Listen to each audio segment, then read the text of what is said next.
রাসূল বলেছেন আদিবু আওলাদাকুম আলা তালাতি খিসালিন হুব্বি নবীকুম ওয়া হুব্বি আহলি বাইতিহি ওয়া আলা কিরাতিল কুরআন। আমার রাসূল বলেছেন তোমরা তোমাদের সন্তানদেরকে তিনটি বিষয় শিক্ষা দাও। ইয়া রাসূলুল্লাহ, ইয়া হাবিবাল্লাহ, নবী গো, এই তিনটা বিষয়কে ফার্স্ট টাইম আমার নবী বলেছেন হুব্বি নবীকুম, teach the love of the prophet. আমার নবীজি বলেছেন ওয়া হুব্বি আহলি বাইতিহি, টিচ ফ্যামিলি লাভ। আমার নবীজি বলেছেন ওয়া আলা কিরাতিল Quran, learn to recite the holy Quran. তুমি তোমার সন্তানকে নবীর ভালোবাসা শেখাও, কারণ এটার মধ্যে নেগেটিভ পজিটিভ দুইটা শিক্ষা আছে। আর নবীকে ভালোবাসা তোমার জন্য ফরজ এবং ঈমান, ঈমান এবং আমল দুটোই আছে। হুব্বি আহলি বাইতিহি, নবীর পরিবারের ভালোবাসা শেখাও, কারণ নবীর পরিবারের ভালোবাসাও শেখা তোমার জন্য ফরজ এবং ঈমান। এরপরে কোরআন তেলাওয়াত শেখাও, কারণ Allah is all in all, follow his law and life for eternal success. আমার আল্লাহ বলে দিয়েছেন আল্লাহ সব কিছুর মালিক, কিন্তু তুমি যদি সফল হতে চাও শুধু মালিককে দেখে প্রেমের ডুরি লাগাইলে হবে না, তুমি প্রেম করতে হবে মদিনা ওয়ালার সাথে। তার কারণ হলো আমার আল্লাহ হাদিসে কুদসির মধ্যে এসেছে লাউলাকা লামা খালাকতুল আফলাক, আমি যদি আপনাকে সৃষ্টি না করতাম কোনো কিছুই সৃষ্টি করতাম না। আমার রাসূল আল্লাহ বলে দিয়েছেন লাউলাকা লামা জাহানতু রাবুবিয়াতি, আমি যদি আপনাকে প্রকাশ না করতাম আমি প্রভুর প্রভুত্ব প্রকাশ হতো না। সুবহানাল্লাহ, আরে যারা বলেন না সুবহানাল্লাহ। তাহলে রাসূলের বিকল্প আসেনি, রাসূলের বাইরে যাওয়া যাবে না, কোনোভাবে যাওয়া যাবে না। আমার দিকে তাকান, এই কারণে আপনি রাসূলকে ভালোবাসতে হবে। ডক্টর আহমদ পেয়ারা বাগদাদি পীর সাহেব কেবলা নাম শুনছেননি? যিনি বন্ধু বসরা ইউনিভার্সিটির লেকচারার ছিলেন, অসংখ্য কিতাব তিনি লিখেছেন, বিভিন্ন ভাষায় তিনি লিপিবদ্ধ করেছেন। তিনি ইংলিশে অনেক কিতাব শুরু এবং শেষ করেছেন। তিনি বলে দিয়েছেন বন্ধু, of all the great religious personalities of all profits মুহাম্মাদুর রাসূলুল্লাহ সাল্লাল্লাহু আলাইহি ওয়াসাল্লাম ওয়াজ দ্য মোস্ট সাকসেসফুল। জোরে জোরে কন্না সুবহানাল্লাহ। বন্ধু পৃথিবীতে যত নবী রাসূল এসেছে মধ্যে আপনার আমার প্রাণের নবী রাজনীতি থেকে ইমামতি থেকে রাজনীতি, প্রত্যেকটা জায়গায় তিনি সবচেয়ে সফল। জোরে জোরে সুবহানাল্লাহ, আরো জোরে কন্না সুবহানাল্লাহ। আরেকটু মহব্বতে আরো জোরে। আমার দিকে তাকান, আপনাদেরকে বলছি আমেরিকার গবেষক মাইকেল এইচ হার্ট তিনি বক্তব্য দিয়েছে the 100 ranking of the most influential person in the history. 100 জন প্রভাবশালীর তালিকা তিনি করলেন, এর মধ্যে ইনফ্লুয়েন্সিয়াল দ্বারা সবচেয়ে প্রভাবশালী হিসাবে আপনার আমার প্রাণের নবীকে আখ্যায়িত করলেন। আপনি আমি যদি সেই প্রাণের নবীকে হৃদয় দিয়ে উজাড় করে, প্রাণ উজাড় করে, আপন করে ভালোবেসে ওই নবীকে যদি আপনি আমি আপন করে নিতে পারি, তাহলে সকল নবীর উম্মত নয়, সকল নবীদের চাইতে আপনার মর্যাদা থাকবে সবার উপরে। সুবহানাল্লাহ। কারণ আমার আল্লাহ মূসাকে, মূসা বললেন রব্বি আরিনি, আল্লাহ বললেন লাং তারানি। মূসা আল্লাহকে দেখতে চায়, সেটা খারিজ করে দিলেন, নাকচ করে দিলেন। আর আপনার আমার প্রাণের নবী আমার আল্লাহর কাছে দাওয়াত চাইনি। কোরআন শরীফে আমার সামনে 15 পারা সূরা বনী ইসরাঈলের প্রথম নাম্বার আয়াতে আমার আল্লাহ আল্লাহর হাবিবকে যে দাওয়াত দিয়েছে তার প্রমাণ মিলেছে। জোরে জোরে সুবহানাল্লাহ। শুধু প্রমাণ মিলেনি, আমার আল্লাহ বন্ধু মসজিদে হারাম থেকে মসজিদে আকসা পর্যন্ত তিনি ভ্রমণ করিয়েছেন, 4 বরকতময় করে দিয়েছেন। আমার আল্লাহকে যদি আপনি প্রশ্ন করেন আল্লাহ কেন বরকতময় করলেন, আমার আল্লাহ উত্তর দিয়েছে কোরআনে, কোরআন শরীফের 15 পারা সূরা বনী ইসরাঈলের প্রথমে আমার আল্লাহ করে বরকতময় করে দিয়েছে এই জন্য আমি যেন আমার হাবিবকে আমার নিদর্শন দেখাতে পারি। সুবহানাল্লাহ। এখান থেকে কি বোঝা গেল? আমি আপনাদেরকে 4-5 থেকে একটু করে एग्जांपल দেই। আমার নবীর শান মান, নবীকে রাজি করতে হলে আপনাকে, আল্লাহ পেতে হলে রাজি করতে হবে রাসূলকে, আর রাসূল রাজি হলে অটোই আমার আল্লাহ রাজি হয়ে যায়। তার একটা एग्जांपल, আপনি নবীর সাথে প্রেম লাগান। বলেছে প্রেমের কথা কে? আল্লাহ। আল্লাহর কোরআন থেকে প্রমাণিত, ঠিক কিনা বলে? আমার আল্লাহ বলে দিয়েছে। একটা एग्जांपल আমি আপনাদেরকে দেই বন্ধু, মদিনায় থাকা অবস্থায় আপনার আমার প্রাণের নবী, ও বন্ধু আপনার আমার প্রাণের নবী 27টা যুদ্ধ করেছেন। এর মধ্যে বড় হলো সবচেয়ে উহুদের যুদ্ধ। উহুদের যুদ্ধে আমার নবীজির দান মোবারক শহীদ হয়ে গেল, রক্ত মোবারক প্রবাহিত হতে লাগলো। এবার ও বন্ধু মালিক বিন সিনান দেখে সহ্য করতে পারলো না, আমার নবীজির রক্ত মোবারক চষতে শুরু করলেন আমার নবী আপনার নবী দু জাহানের বাচ্চা নবী রাহমাতুল লিল আলামিন। তিনি বললেন রে মালিক বিন সিনান রক্ত খেও না, রক্তগুলো ফালায়া দাও। মালিক বিন সিনান একটা ডাক দিয়ে বললেন ইয়া রাসূলুল্লাহ ইয়া হাবিবাল্লাহ নবী নবী গো ও নবী আমি আমার আল্লাহর ইজ্জতের কসম করে বলছি গো নবী আমি আপনার একটা ফোঁটা রক্ত উহুদের জমিনে পড়তে দেব না, আমি সবটুকু রক্ত আমি ভক্ষণ করব। বলতে যেমন খাইতে তেমন খাইতে খাইতে সর্বশেষ প্রাণের নবী রক্ত মোবারক চোষা যখন শেষ হয়ে গেল আমার নবী যে গোটা পৃথিবীর উম্মতগুলোকে মেসেজটা জানিয়ে দিলেন দুনিয়ায় যদি তোমরা কোনো জান্নাতি মানুষ দেখতে চাও তাহলে মালিক বিন সিনানকে দেখে না। রক্ত খাওয়ার কথা কোরআনে আসেনি? আছে? কেউ কইছে নাই? আছে? কথা বলেন আছে নাই? কিন্তু ওই যে প্রেমের বলছি যে প্রেমের কোনো দলিল লাগে না। কি লাগে না? দলিল লাগে না। প্রেমের কোনো দলিল লাগে না, প্রেমের কোনো দলিল হয় না। প্রেম এটা এত বড় একটা জিনিস বন্ধু, ছোট্ট হৃদয়ে থাকে গোটা পৃথিবী এবং পৃথিবীর মধ্যে যা আছে সব কিছুর চাইতেও বড়, ঠিক কিনা গো? আপনি কি মনে করছেন আপনাকে আল্লাহ জবান দিয়েছে কি করার জন্য? কথা বলার জন্য?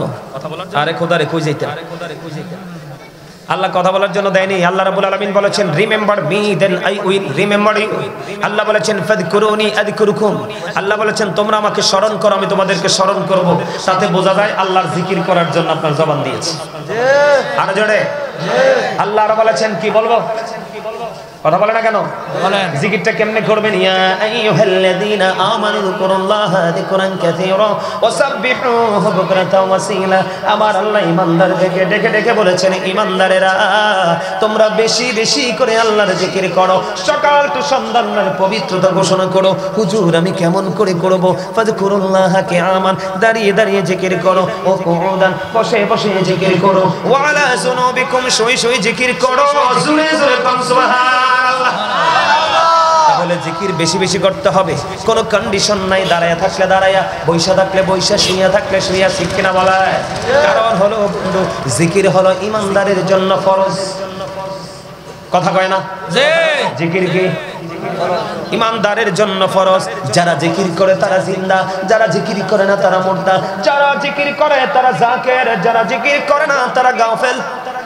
নাউজুবিল্লাহ বলেন। নাউজুবিল্লাহ। ওই যে বললাম নবীর প্রেম হলো মুক্তির রাস্তা। আমি আপনাদের সামনে এই রাস্তাটা একটু তুলে ধরতে চাই বন্ধু, কেমন ভাবে জিকির করবেন। জাস্ট এক্সাম্পল, আমি এইটুকু সময়ের মধ্যে নেগেটিভ সাইড নিয়ে পজিটিভ সাইড নিয়ে দুটো টপিকস আপনাদেরকে দিব। আপনারা আমার দিকে তাকান, আমি যত দ্রুত শেষ করার চেষ্টা করব বন্ধু।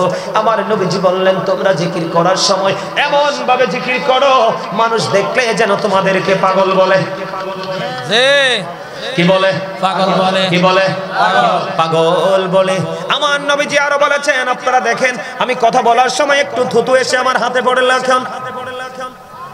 আপনারা খেয়াল করছেন কিনা জানি না, একটু হাতে এসে পড়লো। এই যে টিস্যুটা আমি হাতে নিলাম, এটা মুছে ফেললাম, তার মানে টিস্যু হলো ময়লা মোছার উপকরণ।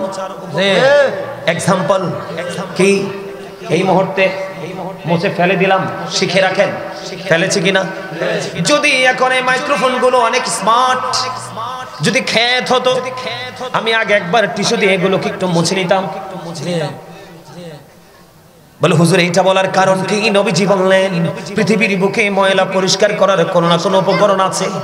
জাস্ট এক্সাম্পল হলো এই মুহূর্তে আমার ময়লা দূর করার হলো টিস্যুটা। ঠিক তেমনি ভাবে আপনার আমার প্রাণের নবী হাদিস শরীফ দ্বারা প্রমাণিত।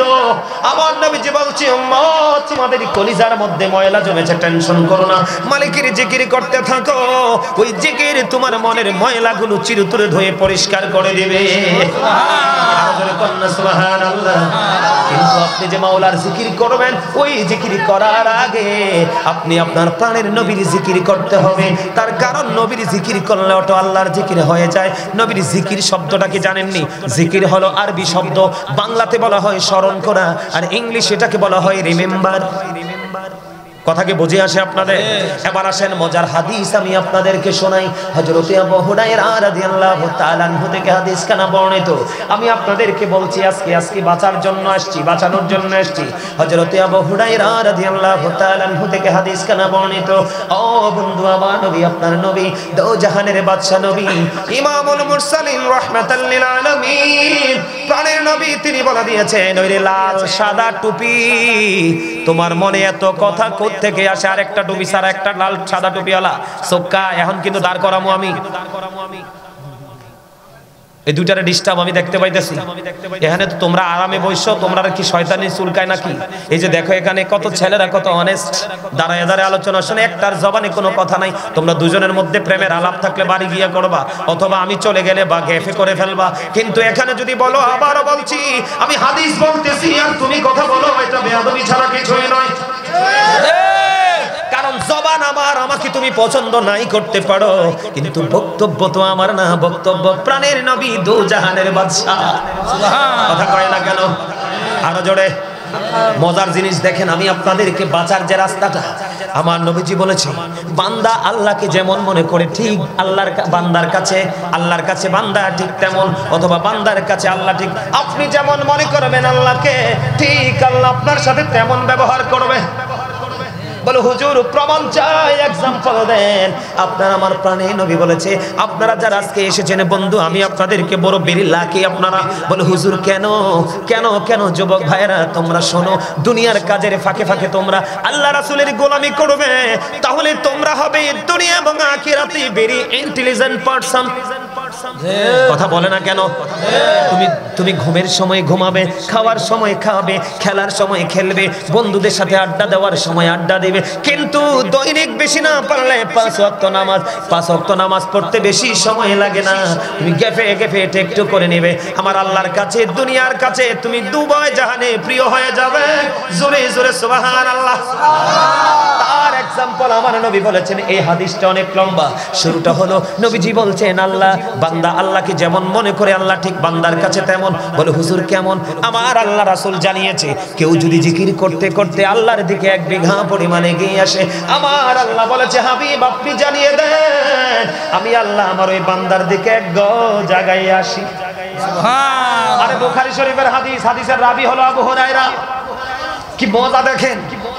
আমার আল্লাহ ডেকে বলে, হাবিব আপনি জানিয়ে দেন, আমি আল্লাহ কথা দিলাম, কেউ যদি আল্লাহর জিকির করতে করতে আল্লাহর দিকে 1 বিঘা পরিমাণে গিয়ে যায়, আমার আল্লাহ কথা দিয়েছে, হাবিব আপনি জানাইয়া দেন, আমি আমার ওই বান্দার দিকে 1 গজ পরিমাণে গিয়ে আসি। তার মানে আপনি 1 বিঘা গেলে আমার আল্লাহ 1 গজ আসে।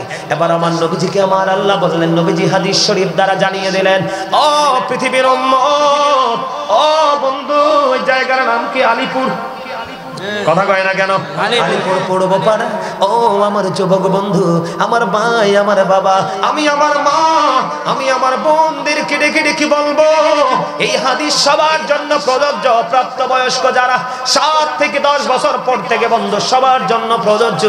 হৃদয় খুলে শোনো, সারা জীবন পৃথিবী নিয়ে ব্যস্ত ছিলে, আমার আল্লাহ বলেছে, উম্মত বান্দা সাবধান হও, ওয়াল হায়াতুদ দুনিয়া ইল্লা মাতাউল গুরুর। সূরা আলে ইমরান 185 নম্বর আয়াতের শেষ অংশে আল্লাহ বলে দিয়েছে, এই দুনিয়ার জীবন, এই পৃথিবীর জীবন, এই পার্থিব জীবন একটা ধোঁকা। কে বলেছে? আল্লাহ। এই ধোঁকার মধ্যে থেকে তোমরা অর্থ উপার্জন করছো। এখান থেকে আমি যাব কোরআন শরীফের 19 পারা সূরা শুআরা 88 নম্বর আয়াতে আমার আল্লাহ বলে দিয়েছেন, ইয়াউমা লা ইয়ানফাউ মালু ওয়ালা বানুন। তুমি কি হাফেজ? আয়াত আসেনি? এটা আছে, আমার দিকে তাকাইয়া কও। আসেনি? কারণ হাফেজ সাহেব আমার পাশে আছে, আমার চেয়ে ভালো কোরআন পড়ে। কেন বলছি ভাই তুমি তাদের দিকে তাকাইয়া বলো? কারণ বাংলাদেশের মুসলমান ম্যাক্সিমামই ক্যারেক্টারলেস। ওমা কথা কয় না? যদি হুজুরের ওয়াজ যদি তার এগেইনস্টে চলে যায়, মিম্বার থেকে নামায়া দেয়। যদি ইমামের হুজুরের ওয়াজ যদি, কিন্তু ওয়াজ তো হুজুরের না, কোন হুজুরের বাবার ক্ষমতা নাই মন গড়া ওয়াজ করার। কোন ওয়াজ যদি ইমাম সাহেব, বন্ধু, মসজিদের সভাপতি, সেক্রেটারি, মুতাল্লিক, ক্যাশিয়ার অথবা আদার্স কোন পারসন এগেনিস্টে যদি যায় ইমাম সাহেবকে না নামাইতে পারলো তার ক্ষতি করে কি করে না?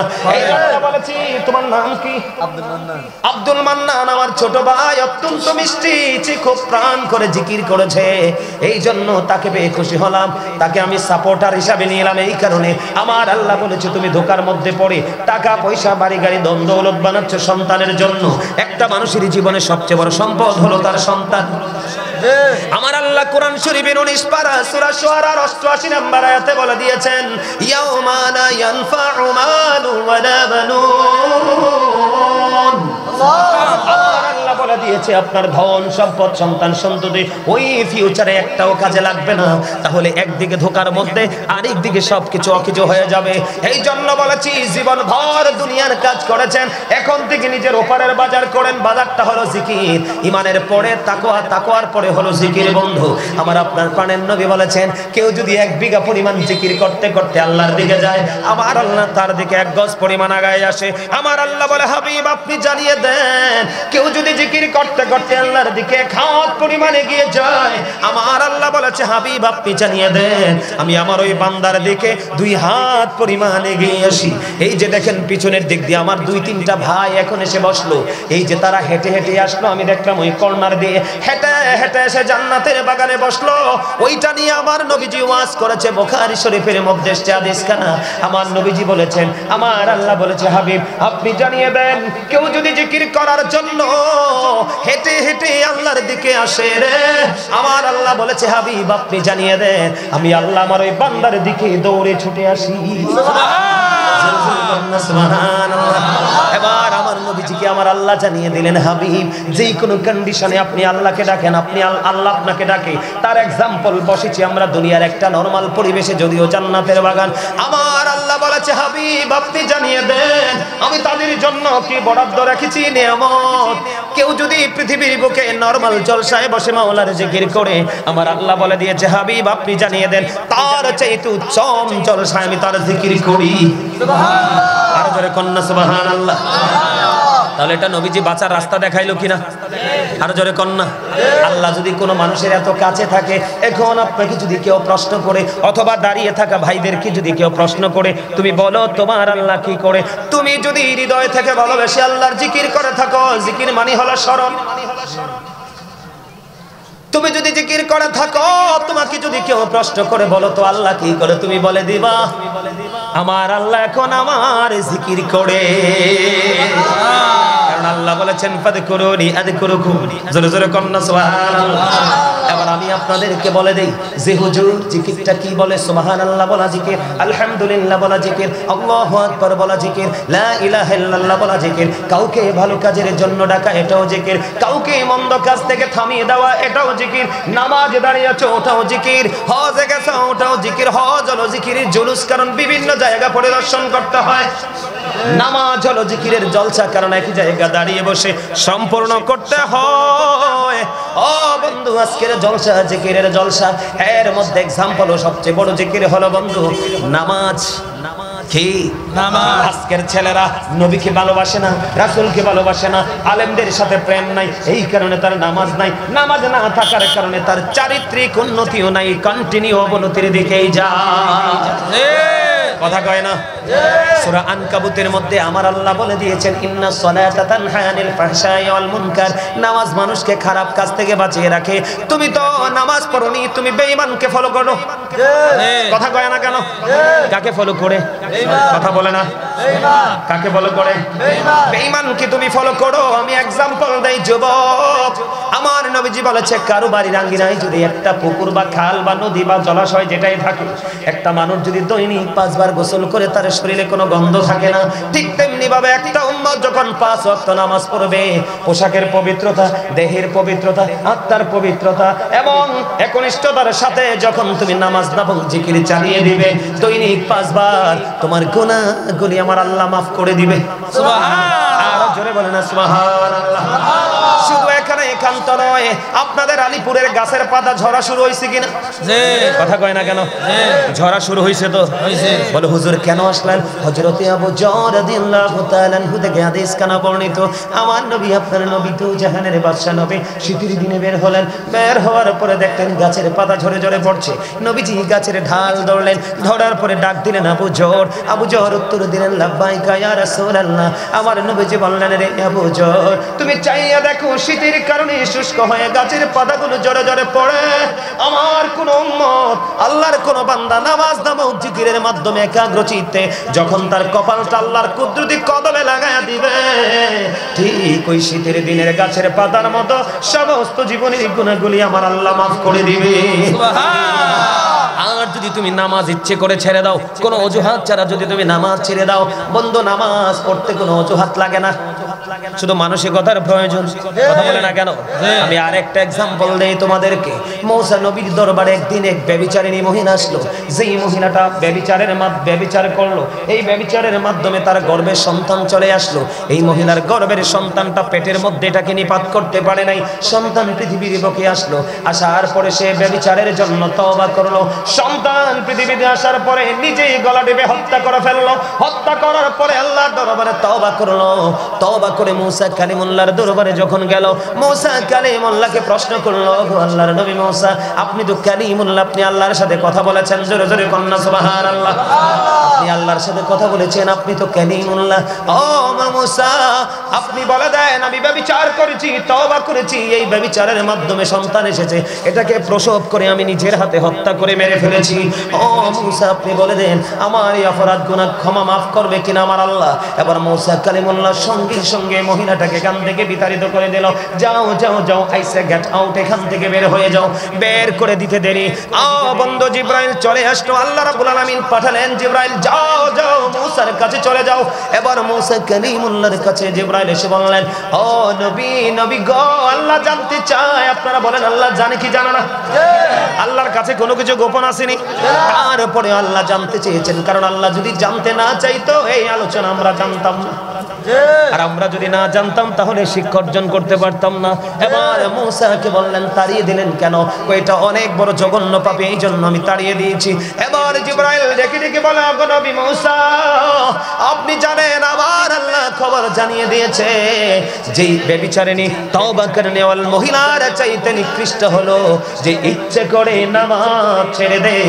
কারণ নামাজ যিনি ছেড়ে দেয় তার চরিত্র ভালো থাকে না, তার ঈমান ঠিক থাকে না, চুরি করে, ডাকাতি করে, অন্যায় অপরাধ, জোর জুলুম, অত্যাচার, ইসলাম বিরোধী যত কাজ আছে সে করে। আর যেই ব্যক্তি সব কিছুকে পবিত্র করে নামাজ পড়ে, জোর করলেও সে কোনো খারাপ কাজে লিপ্ত হয় না। কথা কয় না কেন? তাহলে কি বুঝতে পারলেন? রাসূলকে ভালোবাসতে পারলে আপনার মধ্যে রাসূলের আদর্শ চলে আসবে। আর আদর্শ যখন চলে আসবে এটাকে বাস্তবায়ন করতে থাকবেন। আর বাস্তবায়ন যতই করবেন ততই আমার আল্লাহ আপনার আপন হয়ে যাবে, কাছে আসবে। কথা বলে না? বলে হুজুর ওই যে হাদিসটা বললেন, 1 বিঘা গেলে 1 গজ, 1 হাত গেলে 2 হাত, হাইটটা আসলে দৌড়াইয়া, জলসায় বসলে তার চাইতে উত্তম জলসায়। তার মানে হলো আপনারা স্বপ্ন নিয়েছেন আল্লাহ গো, আল্লাহ আজকে জীবনের গুনাহগুলি তুমি মাফ করে দিও। কত মানুষ আজকে এখানে উপস্থিত হবে, যাকে তোমার পছন্দ হয় তার উসিলায় আমাকে তুমি কবুল করে নিও। বন্ধু, আপনি যখন এই কল্পনা করি হৃদয় থেকে প্রেমের আবেগ নিয়ে যখন আল্লাহর কাছে চিঠি লিখতে থাকবেন, হৃদয়ের কলম দিয়ে, হাতের কলম না, কিসের কলম? হৃদয়ের কলম দিয়ে লিখতে থাকবেন।